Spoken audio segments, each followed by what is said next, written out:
Hello and welcome back to the KC Dota channel. Today we're going to go over the China Dota regional qualifiers for TI12. It's going to be the first of 3 videos I do profiling the regional qualifiers heading into TI12. And for this one, I'm not alone. I'll be joined by my good friend, Giga Brain, and #1 Dota fanboy for China, Snare. Without further ado, let's get into it. I'm joined by the main man, Snare. Sir, you were the only one I could have called for this video because straight up, who loves China Dota more than you? Definitely not Chinese players right now. It's been a struggle. Things have been rough, but yeah, this is my region for a reason. We out here. Always happy to talk about Chinese Dota, and always happy to talk to my boy. I'm glad to hear it. I mean, before we even get into breaking down the teams and stuff, I think it's just worth mentioning how cutthroat the Chinese qualifiers are this year, with only one Chinese team qualifying through DPC points in the form of LGD, and having the qualifier where they only give one slot for China is mental. My theory was that they're kind of punishing them for all the match fixing guys who got banned last year, because on sheer Dota merit, I don't agree with this, I fully agree with this, and also hot take for me is that I don't understand how South America got 2 slots, because given that Beast Coast and Evil Geniuses were already going to be qualified no matter what, right? Given how things looked in the DPC, there is just no way that there's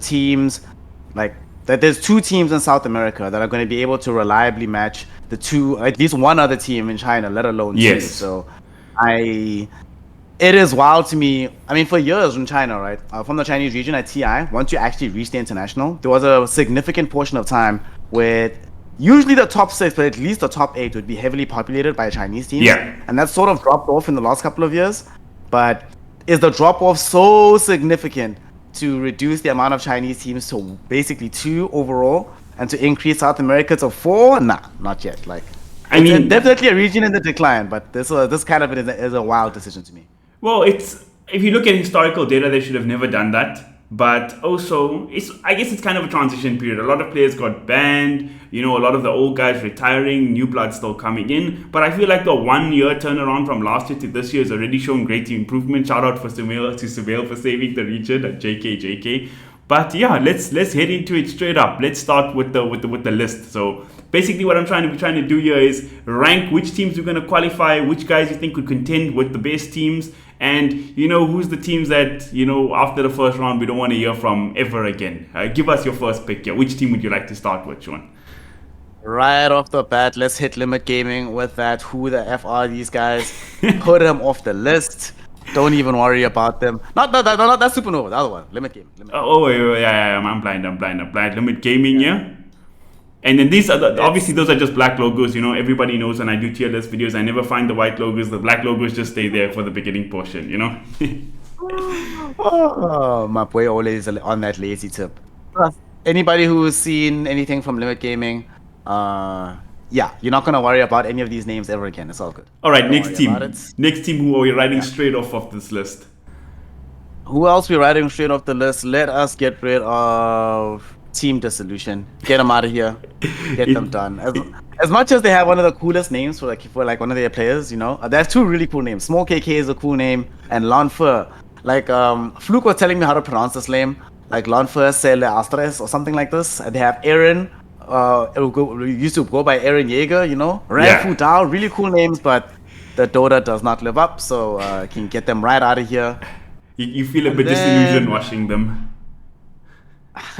And they have a very cool logo, but yeah, we're writing them off. Next team, let's jump into it. Immediately. Here I'm actually conflicted, right? I want to put... Okay, I think those are the only 2 teams that we can put in the who the F are these slots, because the other ones are... They have entertaining things about them, if nothing else. Okay. So, to fill in the slots, put in Supernova there. Okay, Supernova Gaming. Now, here's the interesting take. If this was last patch, right, at the very beginning of 733, when Morphling was still a really good hero, Dong on this team, the carry player, who's how can you hate a man named Dong? is actually a really good Morphling player. But what can you do? Although it'll be interesting because Han plays a fairly decent Invoker, and from everything I've seen in pubs and from everything I've heard from other pros, from what I've seen from the patch notes, Invoker actually seems pretty busted.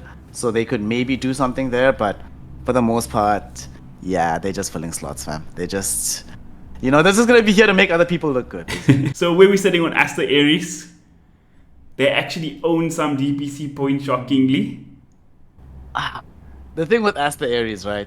It all comes down to what I've always felt about this team is that the team can have flashes of brilliance, but it all comes down to their carry player, Ulu. Well, it comes down to two things: whether or not Ulu is gonna tilt in the game, because that guy is very tilt heavy.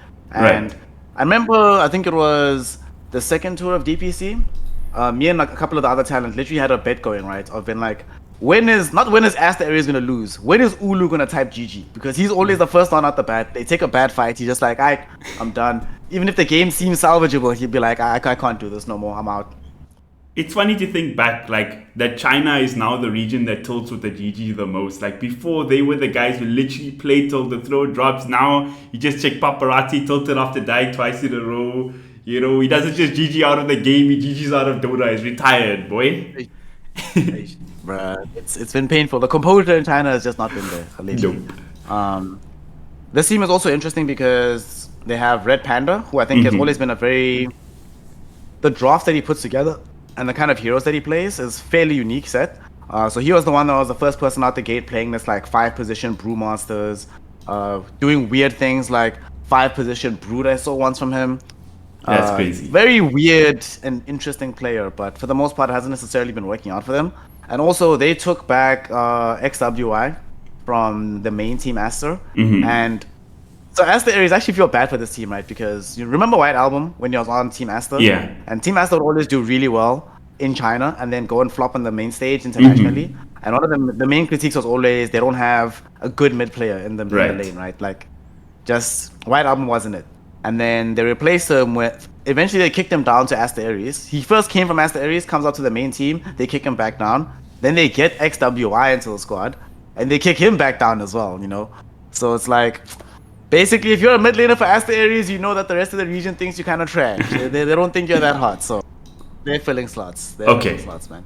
All right, so then we can go to another academy team here, straight up IGV. Where we sitting on this team, Sean? Don't break my heart, dude. This team breaks my heart for two reasons. They break my heart because their offlane player, Shangye, I've been rating this guy for a long time, for quite a minute. Right. I've been trying to put this guy on, but Manza's just not. He's just not returned the promise to me. He initially started out from CDEC, and I distinctly remember like the stellar Brewmaster performance from him that literally carried the game on this offlane Brewmaster. Wins the game, impresses us all, looks great.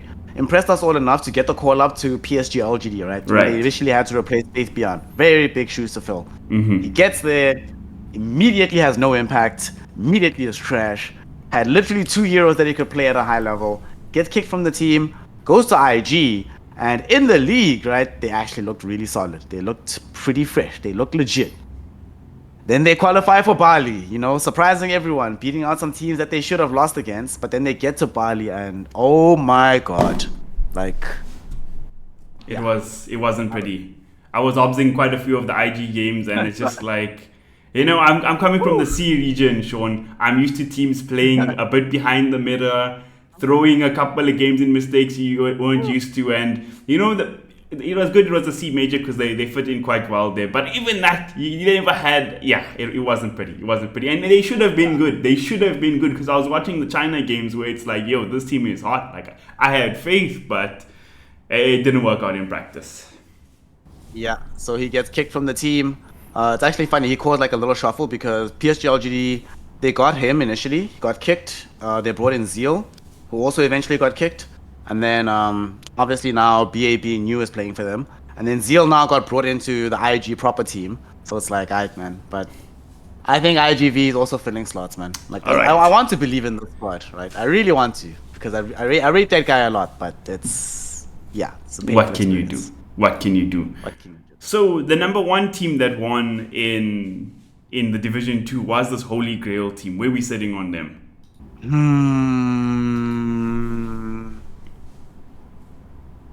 Hey, dog, I'll be honest with you, right? I'm going to preface this by saying that right now, we talked at the beginning about how China is sort of in transition, né? Yeah. And the main issue with China is that for the longest time, China used to be the most competitive region where any team could beat any team, right? Yeah. Even some low-ranked F2 team, they could come out the gate swinging. They could do a lot of magic.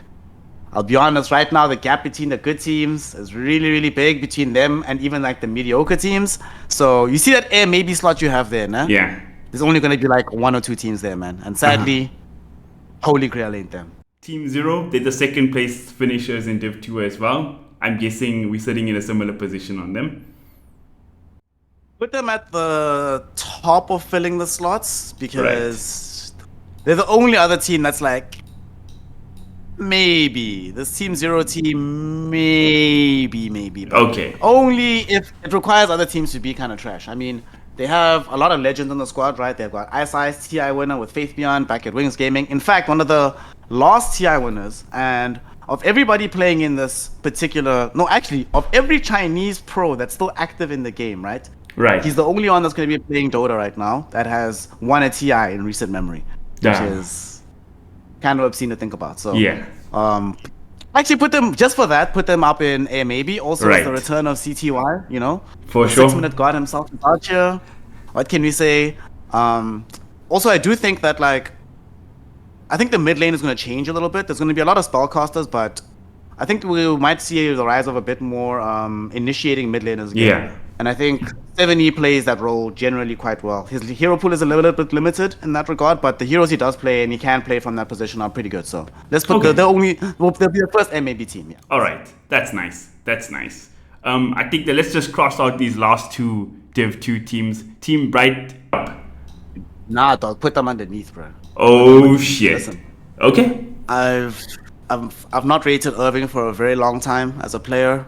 I think the only really good player on that team is Imitator. Imitator is pretty good, but the sad thing is he has 3 or 4 heroes that he's amazing on. His Rubik is pretty phenomenal. Mm-hmm. Sadly, his other heroes like Shadow Shaman's kind of trash right now. I mean, it's better than it was last patch, but still not incredible. Yeah. And there's one other hero that I'm forgetting that he plays really well, but his Earth Spirit's not bad. But yeah, put him. Who the F are these guys? Straight up. But you can put them at the top of that list. Top of that list. Yeah. We'll give them some respect. I think Limit should just be at the bottom. No, Limit should actually just get off the list, dog. You need to delete that. Okay, at least we're getting to some better teams here. The last rubbish team, well, I'm assuming is the last Dark. They didn't even have a logo shown. That's always a sad state of affairs. Hold up. So, do you remember? So 23 Savage, right? Amazing player. We just saw him cooking it up there at Riyadh. Having top 3. They missed out on Bali, but what can you do? Yeah. A few years ago, when 23 Savage was supposed to join Vici Gaming, and this was just at the beginning of the COVID era. So they'd already signed the paperwork, everything had gone through. He's supposed to go to Vici, and then obviously COVID happens. China had the zero COVID policy. They locked down pretty heavily, so not allowing travel in and out at the time. And because he couldn't go to China, 23 Savage, they instead ended up trialing Erica. Erica ends up playing there. But one of the reasons why they wanted 23 Savage is, I specifically remember some random interview where they wanted a player who was very good at the ultra late game carries. And at the time, those ultra late game carries were Spectre, Morphling, Faceless Void, right? And Faceless Void and Spectre are also Erica's best heroes. Right. Faceless Void is still pretty decent as a hero, still quite good. And I actually high-key think Spectre, I used to, years ago when I was playing carry, I used to play a lot of Spectre, and I think actually Spectre is actually better now than she was last patch. Not so sure if she's going to be top tier material, but she's going to do some things. I think this hero could be interesting. I still don't think overall the Last Dark will do that well, but let's put them second in filling the slots, just behind Holy Grail. Just behind Holy Grail and team, and put them right behind Holy Grail for filling the slots. Okay. All right. But I think that they'll play some entertaining Dota while doing it. Definitely. Okay, that's always a good thing to hear.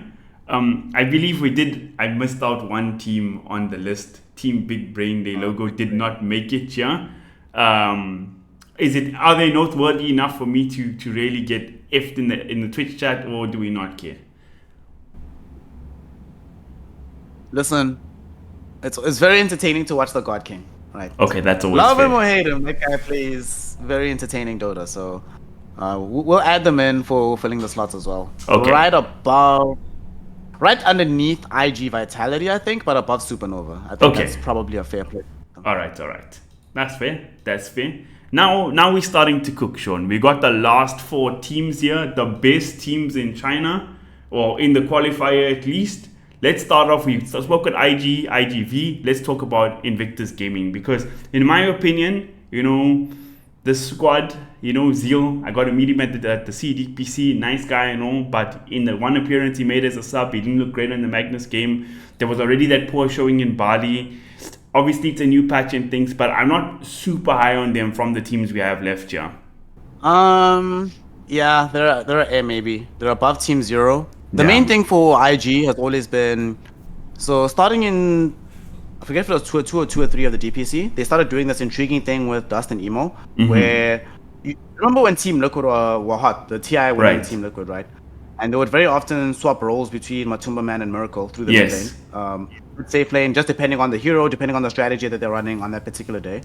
And IG tried to do that. The only problem was they clearly weren't as polished at it. And the Right. reason they were doing it was different than the reason that Team Liquid were doing it. Right? Yeah. So with Team Liquid was like, yo, Matu plays the green. Matu's basically the anchor, no matter what, right? Yes. It's actually not the win condition. Win condition is always Miracle. Just depends on which heroes are the win condition for that game. Right. How they play it is they pick a hero first, right? And I actually asked them about this a few times, and we see this happen where they pick a hero. They'd be like, this hero is good for this game. And then the draft would unfold in a particular way that they don't like, and then they're like, mostly it was Emo being like, I'm not gonna play this trash man. Dust, it's on you, brother. You gotta make this Yes. happen. And that's definitely not as healthy as when you go into it with a specific strategy and a plan in mind. We're doing this for a particular reason. Then they were just like shifting in the wind. So I think with IG, maybe is the best we can realistically place them, because if they could figure that out, there were some games where it legitimately looked like a Yes. remarkable strategy. But then for that to work, you need the rest of your team, your 3, 4, and 5, to be extremely stable, solid players. Yeah. Sadly, Zeal is not that.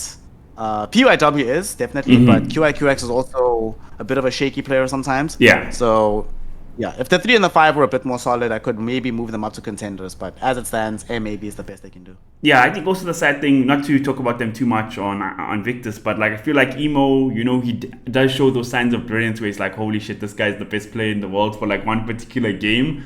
But unless everything else is solid enough that lets him flourish like that, it's never great. So I think that's a fair assumption. The next team, also another team that had transfers and things, Extreme Gaming, I'm pretty sad about as well, because Paparazzi kind of, F shit up a bit, retiring at the wrong time of the season. They get ZenQ, which would be great.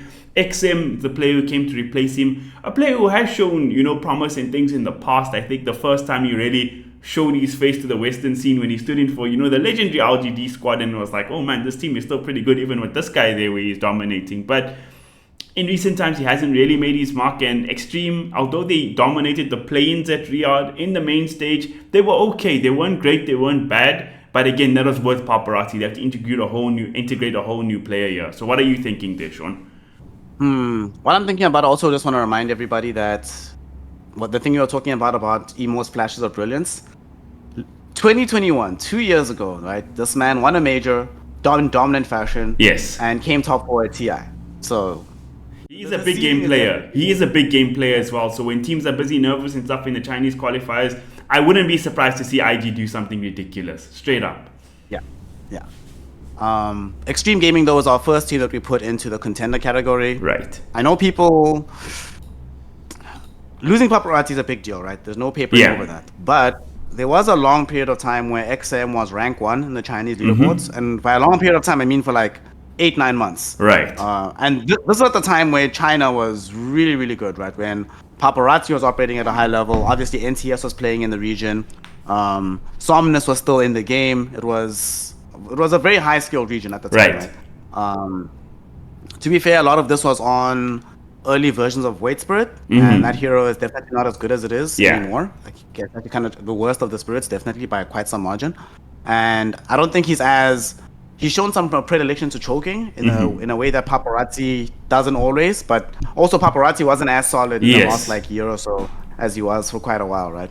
Yeah, I feel like Paparazzi, to just give a DBZ analogy here, he wasn't like Cell Games Gohan anymore. He was more like old He man was a great player, Gohan. man. Like, Paparazzi was, at some point considered the best mid laner. Even though he was playing carry, he used to win the 1v1 mid tournaments like 2-3 years in a row. As a carry, I think he was the closest thing in China we had to Miracle. He played a kind of a similar way where he was so extravagant. But he was not looking like the Paparazzi of old in this Extreme Gaming squad. So I also don't think it's such a big loss, because if XM is showing promise here, especially in a new patch, they could be really good. And now they have had more time to gel with Zinq as well.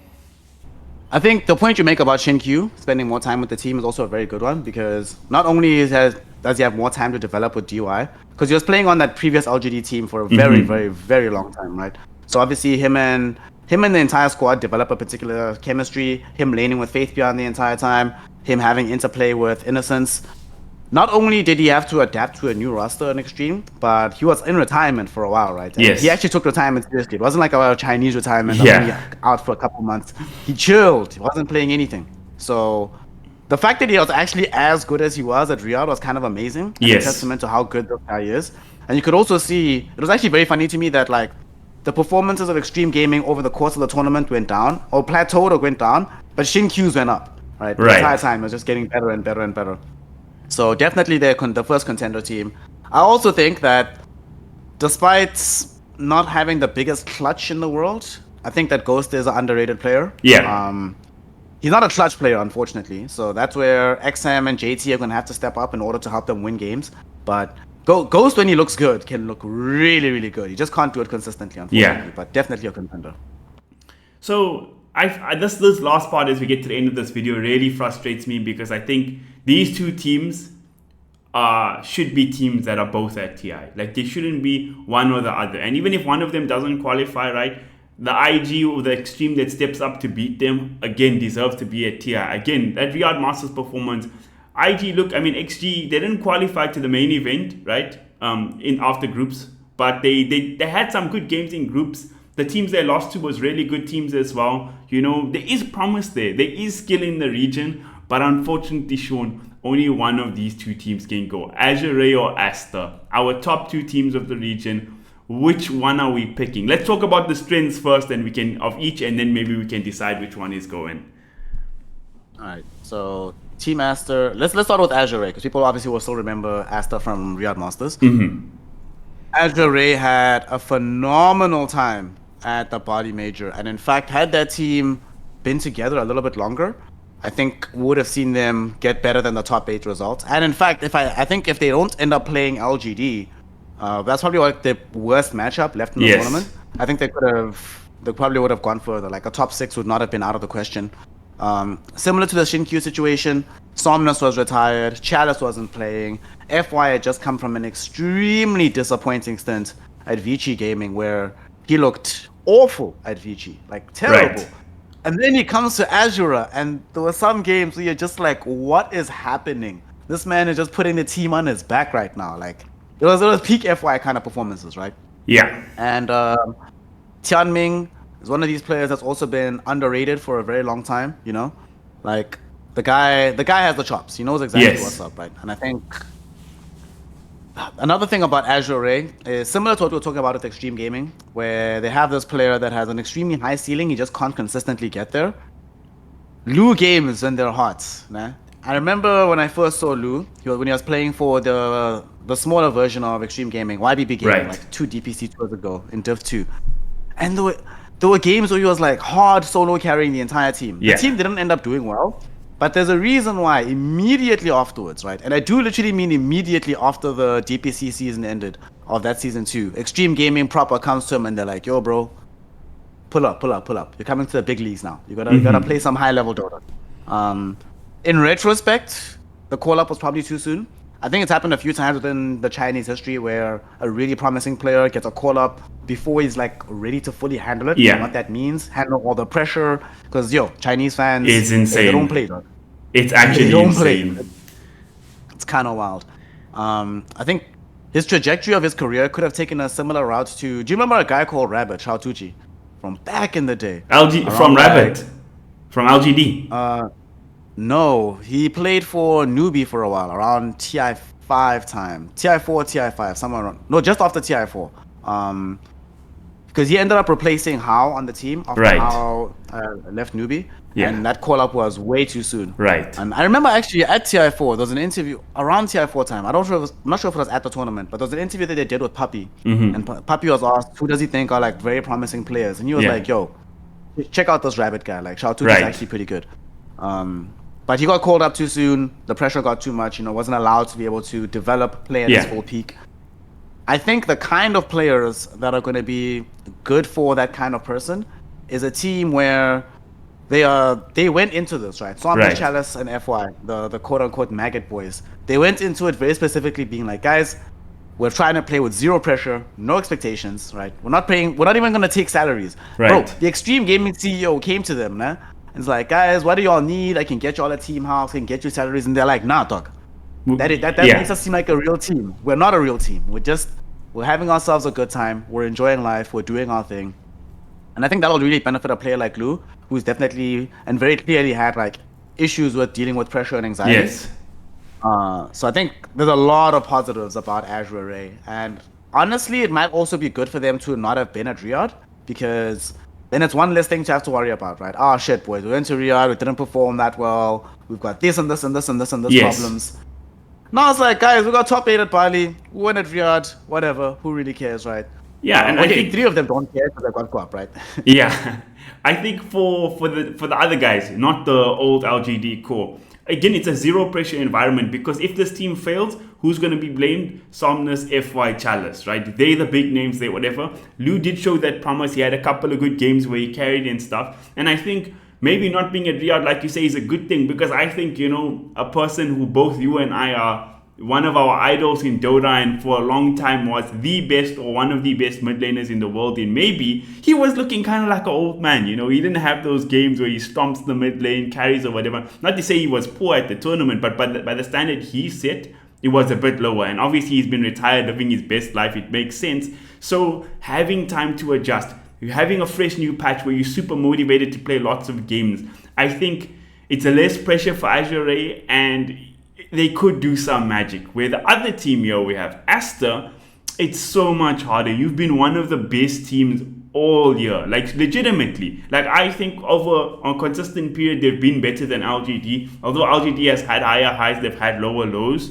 And I think when you're the best team in China, which LGD played with that pressure, and Aster was just behind them, right? I don't think LGD are happy with where they're at right now. And I think the same applies for Aster, where it's like, we've had the chance to be legitimately great, but we just fallen short, But on the flip side, I don't think Aster could choke this qualifier, because they never lose to teams they're not supposed to lose to. Like at all the LAN events they go to, they only lose to teams that make the semi-finals. Do you know what I'm saying? Like they beat who they're supposed to beat, and they lose who, I'm not going to say they're supposed to lose to them, but they lose to what could be considered better competition.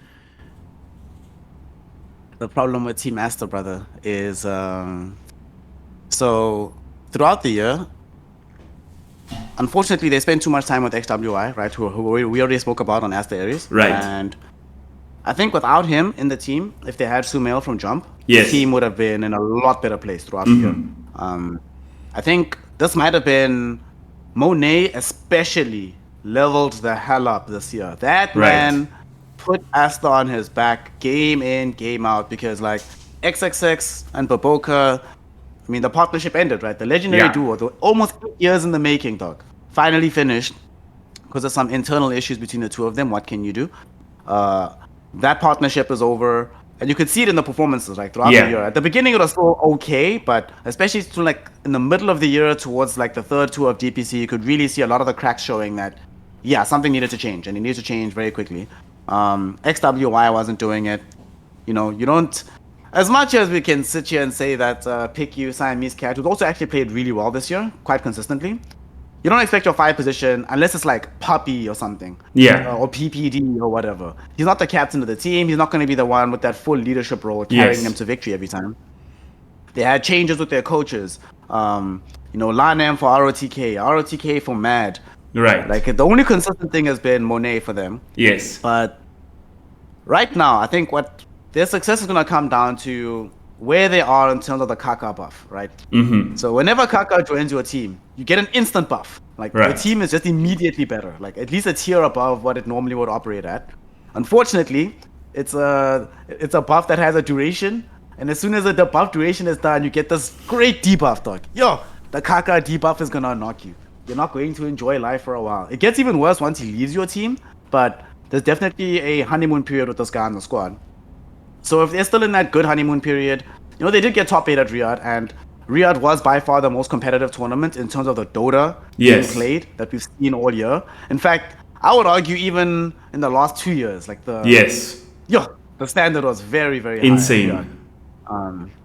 Not only did they get top 8 at that event, but they clearly choked as well, right? Yep. They should not have lost. Let's not even talk about it, dude. Right. That last game.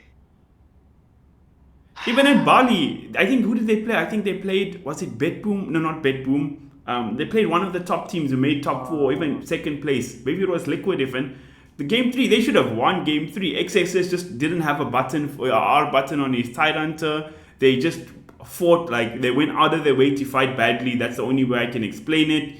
And again, they do choke, right? They do choke, right? Against when the pressure is really high, right? Or when they're against a team mentally they think they're bigger than. But they're always there in the fucking upper bracket, man. They never below that. When I don't even remember event since Sumail joined there in the lower bracket. And I think again XXS has been a real weak spot, and I feel like I don't know about now in 7.34, but in the 7.33 patches, offlane is your most important role. Like you can't have an offlane player who is not stable, who is not consistent, because you just can't win like that. I mean, look at the best teams like Gaming Gladiators, for example. Ace is always going to have a good game. He always hits his time. He always buys the right items for his team. And you have your star players like Quinn, Darakio. They can just go off. They don't have to worry because they have that. So I really worry about their offlane still. But if all things go according to plan, if results go according to the way it went this year, Aster should be the team that qualifies. But we've seen crazier things happen. The funny thing about the Aster situation was that they lost to the same team twice, right? It was 9 Pandas, both at Bali and at Riyadh. And both times, it's incredible stakes. At Riyadh, obviously, is a bunch of guap on the line. You are winning the game and you end up fumbling the bag. Yeah. And at Bali, if they'd won that one game, they would have qualified to TI. We'd have this entire thing would be academic. We'd be like, Azure Ray probably gonna go through. It's gonna be great. But they choked that one game. Because of them, there's like only gonna be 2 Chinese teams at TI. It's kind of crazy. I agree with you for the most part that they don't lose games that they shouldn't be losing. Right. And normally, they win up against opposition that they are on paper better than. The thing that worries me is, like I said, the Kaka buff or the debuff potentially, and also there's a Sumail debuff, bro. We can't ignore the Sumail debuff. There's also like a bro. Okay. Let me ask it this way. Let me ask it this way, right? We're listening. So check. Sumail's been on a bajillion amazing teams, right? Mm-hmm. He's been a really good player for a very long time. Outside of that one TI, nah?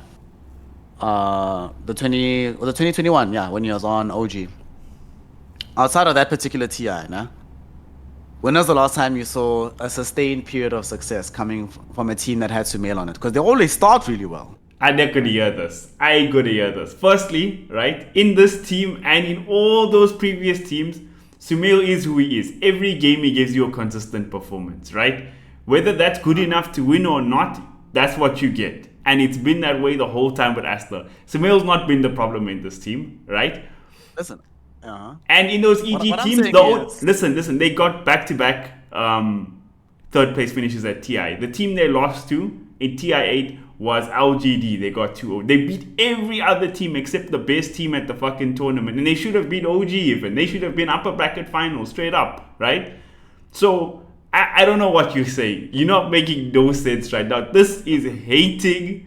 This is just straight up hating. Man, is once he left EG, I'm not gonna knock Sumail from EG. That's never gonna happen, right? But so he joins OG first, right?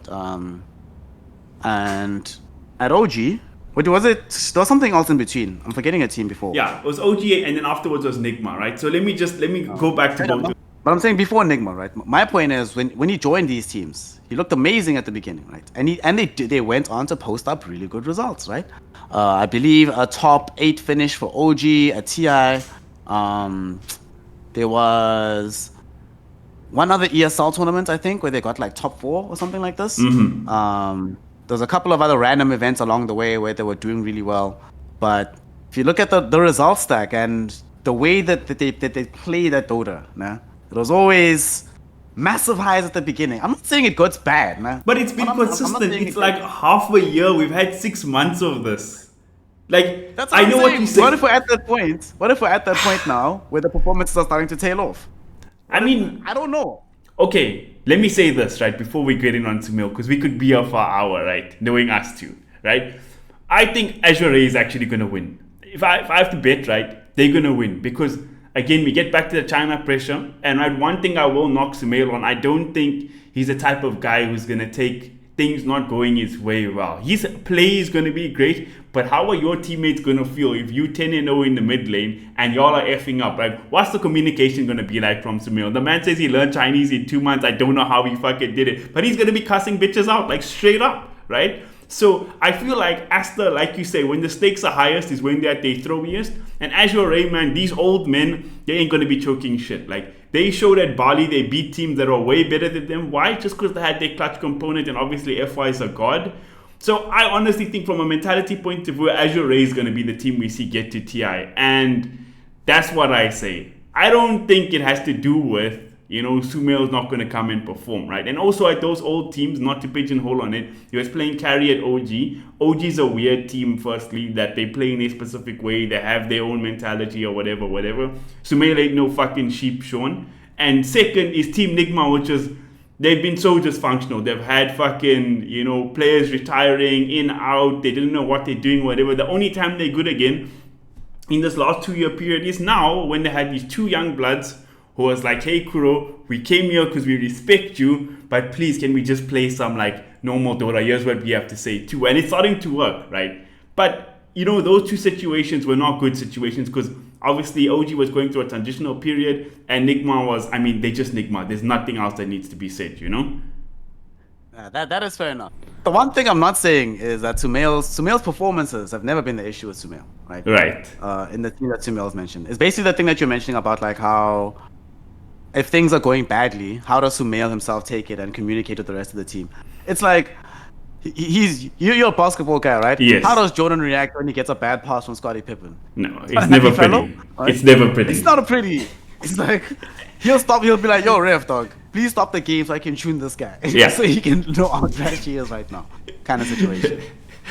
So I agree with you that if it just comes down to on paper how good the teams are, person for person, how good the strategies are, how good their drafts have been for a while, their ceilings that they've been able to reach, it should not be a question that Team Astor gets the dub here. Yeah.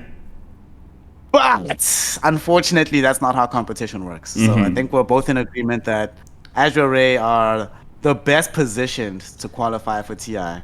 And although, Astor definitely at the top of the contenders list. Astor should do it. They should do it. Yes. As long as they come in untilted, Kaka buff, no bad performances debuff coming from Sumail. Just everything.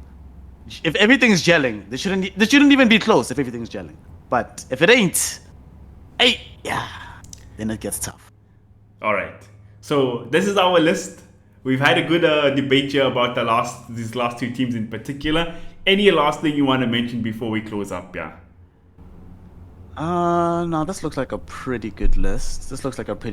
I will say though that something we sort of discussed off camera is China is one of the first regions playing in the qualifiers. Like, actually, they are the first region that's playing. Like, they even had the first set of games. Yes. And that's going to be very intriguing because obviously the patch meta isn't set in stone. How things have been operating haven't been set in stone. Everything is completely up in the air.